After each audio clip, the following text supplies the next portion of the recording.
Hello and welcome to the final Punters Guide of 2022 as we look ahead to New Year's Eve racing with the usual National Hunt crew, Joe Ross and Frankie Foster alongside me. Boys, I'll start with you first, Frankie. Was it a good Christmas? I know you had a great Boxing Day at Kempton. Yeah, it was a cracker. As I was just saying to you, I was the bad influence Christmas Eve. Got everybody having a jolly time Christmas Eve. So I could chill out Christmas Day and then was fresh for Kempton. And Kempton was cracking. Con Hill, as good as ever. Paisley Park was nice to see. Brave Man's Game unfortunately beat Long Press. I think we were all in the Long Press camp. But yeah, I've had a good one, mate. Joel, have you been a good boy? Always a good boy on the nice list every single year, you know me. You know I'm normally like a bar humbug sort of guy, but this year I really enjoyed Christmas Day. Actually spent some time with my children, which I've never done before. You know, setting up all future landfill, all this plastic stuff, playing along, and then of course Boxing Day, just tremendous sport. I mean, this is coming through about 4:30 and says, "What time's the King George on?" So, you know, we're a big racing family here. On the floodlights at Wolverhampton. Yeah, that's it, too right. Well, this could be absolute carnage because I've got kids everywhere in the house. You've got family around, Joel, and Frankie probably. Hopefully, I've got no kids in the house. No. No, Frankie's got a date who's just waiting for him. He said he's gone to the loo. Well, let's crack on then. 1:15 at Newbury. Bizarrely, it's the final day. It's New Year's Eve, but it's the Halloween trophy, the 1:15. It's a 2-mile handicap chase. I'm quite keen on only money here.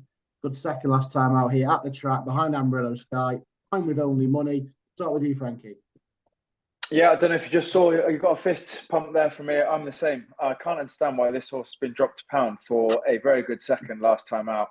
And I think was it the Tizard horse that won Amarillo that Sky, day? yeah. Amarillo Sky was very well in.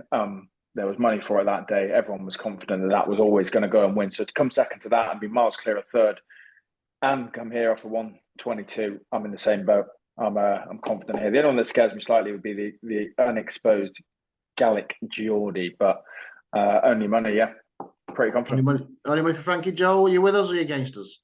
I'm pretty much with you, apart from the fact that we're by my second bet in the race. I'd go for Gallic Geordie. Hello, man. Running well all year. Good second at Lingfield last month. That unfortunate slip up was going really well just before Christmas. That soft 2-out fall didn't do any harm. Sand drink water. You've got to take a second look at anything that he runs. He's having a cracking season. And Gallic Geordie, I think, is overpriced at 5-1. Second only money, and don't like the fave. Well, yeah, then. Only money. Gallic Geordie, maybe a little reverse forecast again after a great start. Move on to the 150. It looks wide open. We've got Soaring Glory on his finest moment here, of course, a couple of years ago. Martello Sky looking to get back on track. We've got Lady Adair unbeaten. Blenkinsop on a 4-timer. Warranty on a hat-trick. And yet, all the money is for this Skelton horse who've got such a good record in handicap hurdles, Joel.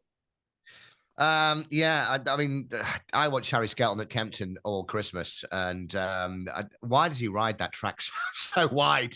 You know, he thinks he's at Fontwell. I can't get the Skeltons right. I never have been able to.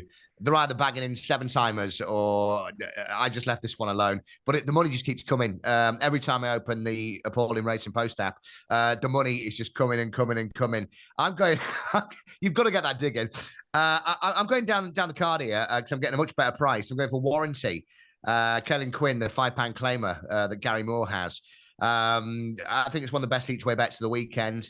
All right, 2 wins. It's class 4 at Warwick and Plumpton, won by 3.5 and 9 lengths. It's a step up. Horse is progressive. And I think at 9-10-1, but it's 12-1 now because of the money coming for the Skelton horse. 12-1, time recording, Warranty. You know, decent each way bet, but respect for the outside travelling Chuckle Brothers. Giving up the outside to no one in the car park. Frankie, what do you fancy in this one? Oh, God, there's 3 or 4, really. I mean, the favourite's got to have a good chance, and just the money coming for it speaks for itself. They've had a few as well. They've won on Boxing, I think one the day after. Both took money and both won well. They've run lots of horses through this Christmas period, and generally speaking, those that have been punted have ran well or won. So you've got to take note of the fave. But, you know, it's a big field. There is value to be had elsewhere. I think Pecking Rose, probably one to take note of. One Aintree, and then was slightly disappointing on numbers alone last time. But if you watch it back, she made a bad mistake and then never really travelled after that. So if you put a line through that, Pecking Rose has a decent bit of form, but probably the one I'd have a stab at would be Silent Revolution, even a bit further down for an each way bet. Cobden on board for Nichols, has beaten Broomfield Berg, has beaten Luchel Lad, went chasing last time out, which didn't work out so well. Has a little bit of weight to carry off a 136, but has some decent form in the book off of not too many runs, and back over hurdles probably where he's better suited. Could have a bit of an each way chance. Like it, yeah. I think it's a nice each way makeup. The Skelton favourite. I think he's opposable at the price. Makes a good each way makeup, similar to the 225, the Mandarin chase. I love this race down the years. And Jadami won it years ago. It was a Gold Cup winner. But look, we've got loads in here. 14, I think, set to take their 15, should say, set to take their chance. I'm quite sweet on Grumpy Charlie here. I thought we're an encouraging race, a banger behind Lamilos on his season return, and he won on this card last year. So I'm with him each way at around about 12s. We'll start this time with you, Frankie. Grumpy Charlie. That'd be one for my uncle to back. He's called Charlie, and he's fairly grumpy. Grumpy.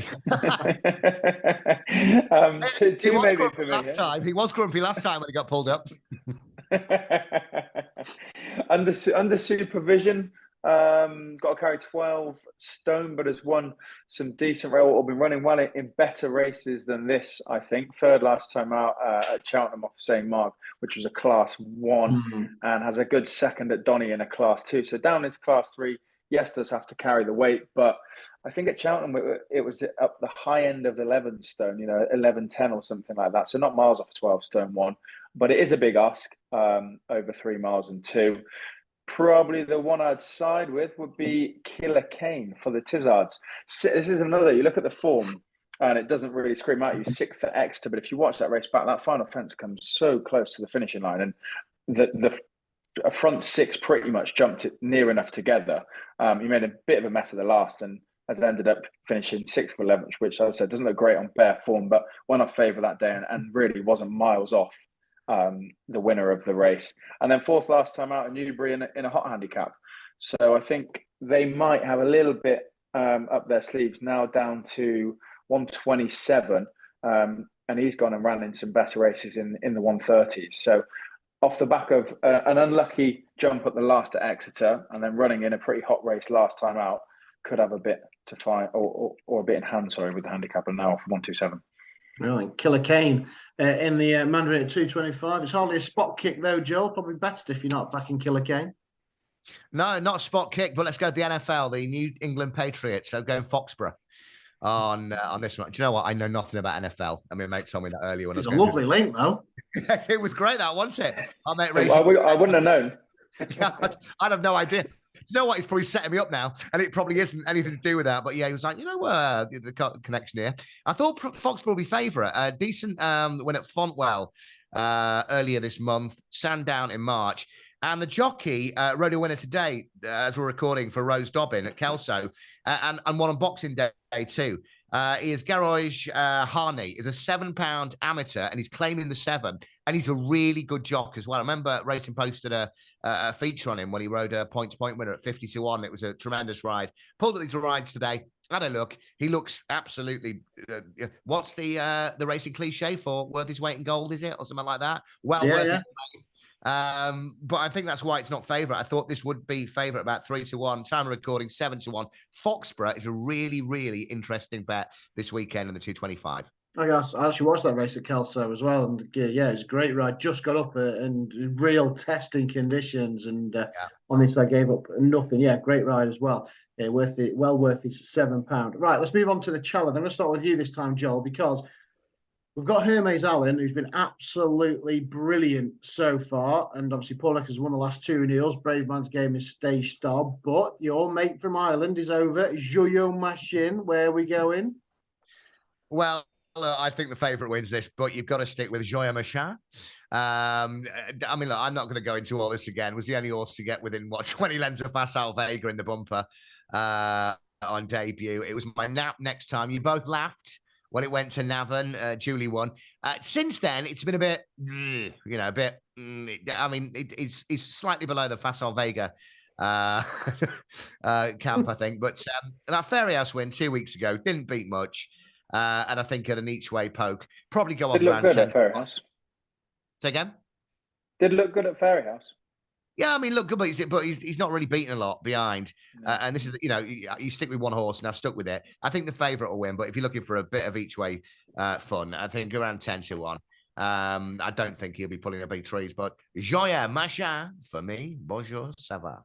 It's interesting, Frank, isn't it? Because usually this race, Brave Man's Game Stage Star, Denman won it years ago. Always a small field. Favourites have won 6 of the last 7, but I remember deeper field as this. There's 14 absolute cracking novices lined up. Some of them have never been beaten. Crambo at Attica for Nicky Henderson, who's impressive at Cheltenham. But everything centred on this Hermes Alem because he was sensational at Cheltenham when he just his second start. And he cost a bomb. Yeah. I tried to move away from the favourite. And I kind of went through them. Attica winning last time out of Cheltenham. Julia, Machin, Joel's. They were probably the two that stood out. But after going through the majority, I thought, let's just keep it simple. Why go against Hermes Allen that beat Music Drive, who was quite well fancied? Gordon brought a pretty strong team over to that meeting at Cheltenham. And I think he fancied a few and was disappointed to be beat that day and beaten pretty well as well by Hermes Allen. And maybe this is reading into it too much, but another slight vote of confidence. Music Drive has beaten Joya Machin previously. I think it was on the flat, so it doesn't count for a lot. But just on kind of bearability alone, they're all young horses. Hermes Allen seems to have a lot of ability, and they'll all take steps forwards, no doubt. But he seems to be the one that just looks to have a bit more class. So keep it simple, and we'll probably go off shorter on the day, I'd imagine. Yeah, even money winner's better than a 10-1 loser, though, isn't it? Right, let's move on to the lucky last in this 3:35. Always a decent little race. Dr. Ken is interested one for Ollie Murphy and Aidan Coleman. I could answer prayers. Chris Gordon thought could have a good day. Maybe a double with only money earlier. Either Scorpion has been running around Kelso on Thursday. He got loose, but it looks like he's going to come here. Paul Nichols has got one. This interesting one, Bold Endeavour, who won on stable debut for Nicky Henderson, former Laura Morgan. That's an interesting one at the top of the weights. Where are we going in the lucky last, Frankie? With Mr. Ben Pauling, Malinello, a man that's having a cracking season. He broke his record number of winners in November or something ridiculous like that, maybe even sooner. Luke Morgan, I think, is a cracking jockey as well. Takes 3 off. He rode it last time out, won on it last time out. Before that, comes second at Wincanton when going off odds on, and before that was short enough as well. So you always get the impression that they think a lot of these horses, when they're being backed in, and after nearly 700 days off, to come back on chase debut, to jump well, to finish his race well, and to win, and to come into another race soon enough, a month later, same jockey booked. I think it's a confident vote for Malinello. Malinello, then to send punters home happy for Frankie. Joe, you mentioned Luca Morgan, him and his brother Bo. Fabulous, well worth their claims as well. What are you backing in the lucky last? Well, you're talking about conditionals claiming a 3 with a starting name with the letter L. And I'm going for a better one. Lily Pincher. Now, I've been talking about her for years on Betfred stuff. And then Ruby Walsh turns up on Racing UK saying how good she is. He's been watching. I tell you, that's where he gets it from. He was giving her the prop saying she's probably the next Rachel Blackmore or something like that. I'm not taking that word for word. T for free for Charlie Longston. I really like Lily Pincher. Look, one at Huntington, New Toxter, 15 lengths and 1.5 lengths or whatever. Look, won the last 3. She regularly rides a horse. They get on like a house on fire. And T for free at around 6 or 7 to 1 is a cracking bet for me. There you are, the Malino for Frankie, T for free for Joel in the last like it. Right, let's move over to Warwick, and there's 2 races on the TV there. We'll have 1 race with each of you. We'll start with you first, Joel, sorry, the 135. It's a 3 1/4 mile handicap hurdle sponsored by Poundland. What would your pound be on? I think it really would be a pound. I really think it would be a pound. And I might buy some gloves because my fingers are bare to the bones, going up and down and up and down. I look like some 14-year-old in a bus scrolling through TikTok. It's right. I got it down to, and this is where if you put it up now, you look at it and you go, are you even more nuts than I thought you were? I've got a really talented horse in this race, but it's a really talented horse that's a complete dog and a head case. Young Butler. I've got there on the tracker as comments of talented dog. Chepstow in October, didn't want to know before the race. Threw Tom Bellamy off as well. Next time at Exeter, refused, just slowed up and went, I ain't going to do that. If you go back to Plumpton, it won there last January. It was beaten a neck in February, Exeter. I think it's one of those ones where you sit there and a bit like, was it Mad Moose? And if you really fancy Mad Moose, you would sit there and it's like, and they're off. And you know you've got a few seconds to get your bet on, and they're off. And if he turns around, don't want to go, you're not pressing it. But if he's in a good mood, press your button. And I think that's why you're getting a price of around 10-1. Young Butler, talented horse, but a dog. And the blinkers on for the first time, hopefully making a difference. And so, Young Butler. And then we've got the Veterans Chase at 210 with the Frankie. The Skeletons again. They love a local winner. And they've got Go Steady, should say, who makes the market. Yeah, there's 3 at the top, isn't there? That well, the market has them as being the most likely winner, and then some bigger prices beyond that. I'm going with Midnight Moss with another conditional. Well, they're all conditionals because it's a conditionals race. It makes sense, wouldn't it? But another conditional on board that rode this horse last time out. The last 3 starts over 3 miles has placed third, second, and second.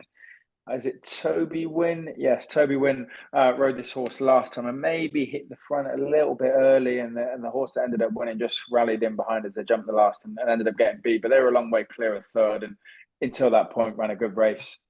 Still looks to have plenty of zest in his jumping, and I think it's always a positive for me where, that was his first ride on the horse and he's back on it. Will have learned from that and probably comes here with every chance. So Midnight Moss for me in the Veterans. Like it, yeah. Midnight Moss, the Veterans, great little series.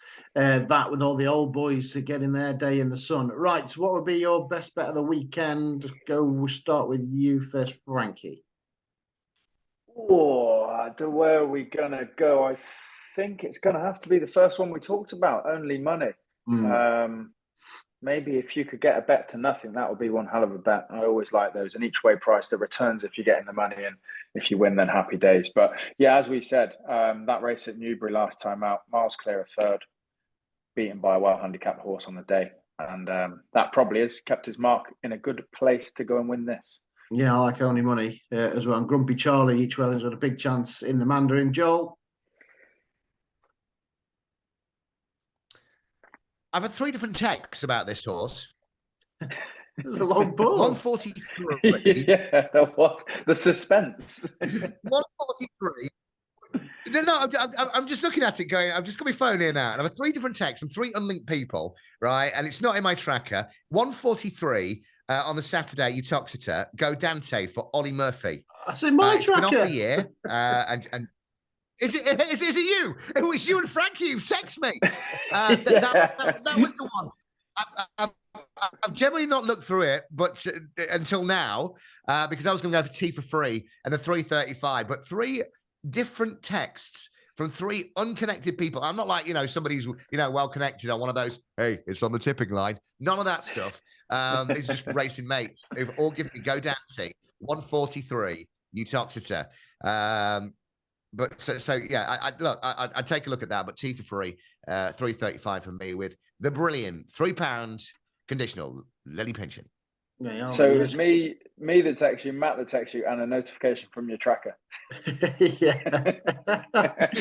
Look at you trying to make out you got friends. It's a good little race that as well, actually. Yeah, he's a decent, he's a very likely race. It could be well handicapped. Go Dante is interested. 143.